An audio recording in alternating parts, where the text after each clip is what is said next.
জি, জামালপুর ৫টি সংসদীয় আসনে কিন্তু সকাল থেকে উৎসব মুখর পরিবেশে কিন্তু ভোট গ্রহণ অনুষ্ঠিত হয়েছে এবং সেই যে মানুষের যে কাঙ্ক্ষিত যে ভোটাধিকার তারা কিন্তু ভোট প্রয়োগ করেছে এবং অলরেডি কিন্তু এই ভোট গ্রহণ শেষে কিন্তু এখন প্রত্যেকটি আসনের কিন্তু ভোট গণনা চলছে। আমি এখন আছি যে জামালপুর জেলা প্রশাসকের কার্যালয়ে এবং জেলা রিটার্নিং অফিসারের কার্যালয়ে।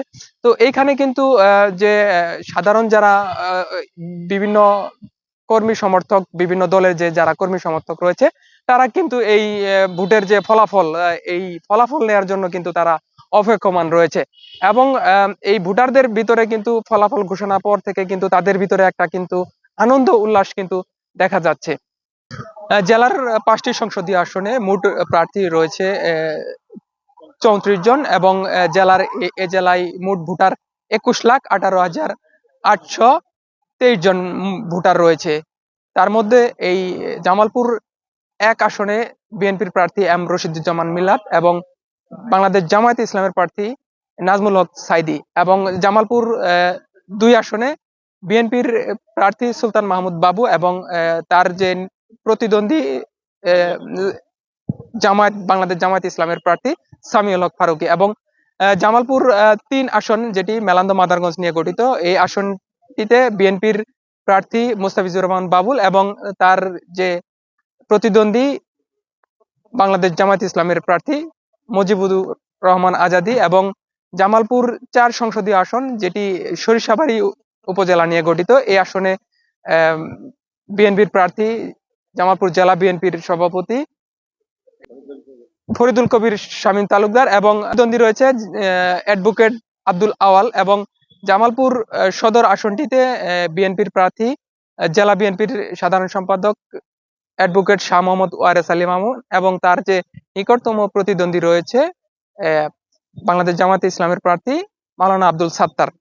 তো আমি এই মুহূর্তে দেখতে পাচ্ছি যে সাধারণ যারা ভোটার রয়েছে তাদের ভিতরে কিন্তু একটি উচ্ছ্বাস কিন্তু বিরাজ করছে যে তাদের যে কর্মী সমর্থক তারা কিন্তু এই জামালপুর জেলা প্রশাসকের কার্যালয়ের সামনে কিন্তু তারা কিন্তু ভিড় জমিয়েছে এবং তারা কিন্তু এই বিভিন্ন যে কেন্দ্রের ফলাফল ঘোষণা করছে তারা কিন্তু এখানে কিন্তু উচ্ছ্বাস করছে। আমি এবং এখন এই মুহূর্তে কিছু ভোটারের সাথে এবং কিছু কর্মী সমর্থকদের সাথে কথা বলার চেষ্টা করব। রহমান রাহিম, আমি জামালপুর ১ নং ওয়ার্ড পাথালিয়া গোয়াবাড়িয়া কেন্দ্রের আহ্বায়ক হিসেবে দায়িত্ব পালন করছি। আমার ভোট কেন্দ্রে আমরা ভোট পেয়েছি ১১৬০ ভোটে আমরা আমাদের দানের শীষের প্রার্থী মামুন ভাই বিজয়ী হয়েছেন আর পাশে পাইছে আপনার ৮৯৭ ভোট। এখানে আমাদের প্রিয় নেতা মামুন ভাইয়ের নির্বাচনী পথে আমরা কি জমা দেবার জন্য এখানে আসছি। আপনারা কি প্রত্যাশা করতেছেন? অবশ্যই আমাদের নেতা এমপি হবে।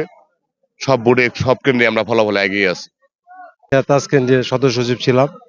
আমার কেন্দ্রে অ্যাডভোকেট ওয়ারেস আলী মামুন ভাই দানিশ প্রতীক নিয়ে ভোটে এগিয়ে আছে। আমরা ডিসিবির সামনে তার রেজাল্ট নিতে এসেছি। আশা করি মামুন ভাই এই এলাকার এমপি হবে এবং তার কাছে প্রত্যাশা হলো আজকে অবহেলিত যে জামালপুর যে জেলা যে ৫ আসন সেই আসনে আশা করি উনি ওনার আপ্রাণ চেষ্টা করে আগে মেয়র ছিল উনি উন্নয়ন করেছে এবং কি আমরা আশাবাদ যে সে এমপি হলে আমরা এই জামালপুরকে আরো সুন্দর ভাবে একটা মডেল জেলা হিসেবে রূপান্তরিত পাবো, তার কাছে এই আশা ব্যক্ত করছি। সবাইকে ধন্যবাদ। আসসালামু আলাইকুম। তো ভোট দিলাম, তো এবার ভোট দিতে পারে খুব ভালো ভালো ভালো লাগছে। এবার ভোট সবাই দিতে পারছে বিভিন্ন ভাবে, আগে তো ভোট দিতে পারে নাই, এবার আমরা সবাই ভোট দিতে পারে অনেক উল্লাস করছি, ভালো লাগছে। আমরা বিএনপি ভোট দিতে পারে খুব ভালো লাগছে। প্রত্যাশা করতেছি এখন আমাদের বিএনপিরা যদি ভালোভাবে দেশটা চলায় এখন আমাদের আরো ভালো লাগবে। তারেক রহমান দেশ চালাইলে আমাদের কাছে এমনি ভালো লাগবে। উনি একজন লিডার, উনার এমনি ভালো লাগে, উনি দেশটা চালাইতে পারবো মনে হয়, এটা আমাদের প্রত্যাশা। জি, আমি বিভিন্ন ভোটারদের সাথে যেটা কথা বলে দেখেছি তাদের ভিতরে কিন্তু একটি উৎসাহ উদ্দীপনা রয়েছে যে তারা তাদের পছন্দের প্রার্থীকে ভোট দিতে পেরেছে এবং তাদের ভিতরে কিন্তু তারা কিন্তু এই যে তাদের যে পছন্দের ভোটার যে প্রার্থী রয়েছে তার কাছে কিন্তু তাদের যে প্রত্যাশার কথা কিন্তু তারা ব্যক্ত করেছে। এই ছিল জামালপুর থেকে আমার কাছে সার্বিক তথ্য।